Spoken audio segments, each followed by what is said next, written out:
we are in manufacturing for last 2 decades. So it all started with the first factory, which is in Rajpura. So this is how it all started. And after that, the current factory, which is still operational with us, we set up that factory in Roorkee, Uttarakhand. That is still our largest factory. That factory was established in 2008-9. So that is how we started. That is how we got into manufacturing, core manufacturing, and the FMCG business. What you are currently looking at, this started in 2016. Earlier, it was all B2B manufacturing. In honey, we have more than 20 SKUs.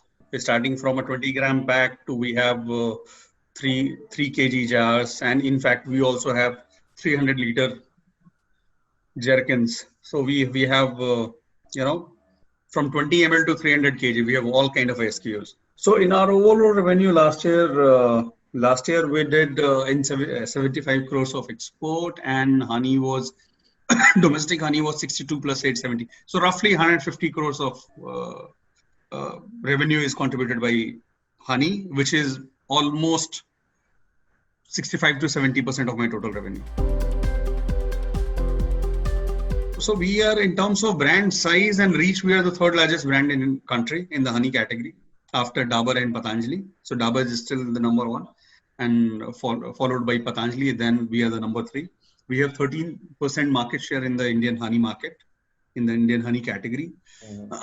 We consider ourselves to be a value brand, and we intend to be a value brand across category, where we offer product quality, the best product quality at a very reasonable prices, and we have been doing so in all product categories. If you look at us, when we launched honey, if you look at overall offering of other competitors also, it has come down. In fact, Dabur is also offering today 1+1 on the certain SKU, and it was all because of us. We started with 1+1 in honey category.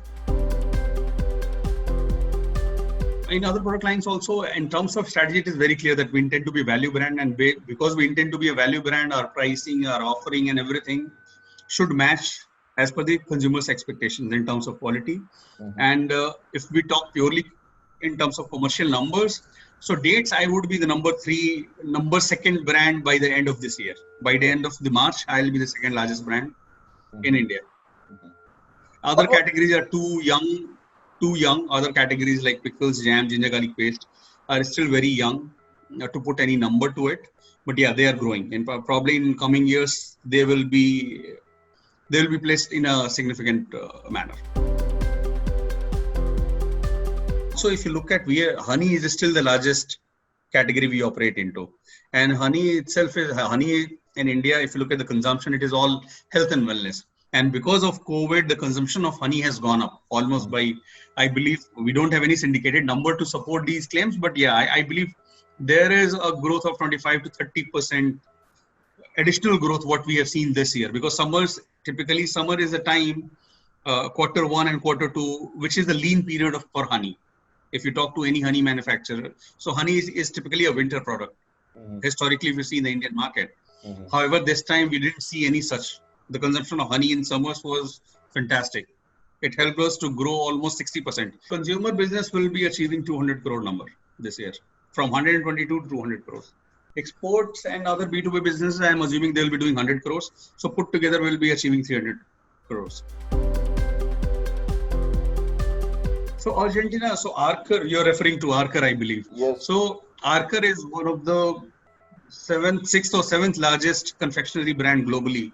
And we have just signed a deal last year with them that we are going to distribute Arcor in the Indian market. So we are importing and repacking their products. So we have, in the first phase, we have launched chocolates, 101 chocolates. We have launched Arcor lollipops. And we have also launched Arcor butter toffee. So these are the 3 products which we have launched in the phase 1. And we are handling the complete Indian market. We are very bullish that this should work for us and also for Arcor. And if this goes in the right direction, we intend to set up the manufacturing facility, Arcor manufacturing facility in India in coming times. So if we talk about our backend capability, so we have just commissioned one factory in Dubai, which is again a honey factory. We hold 49% share in that company.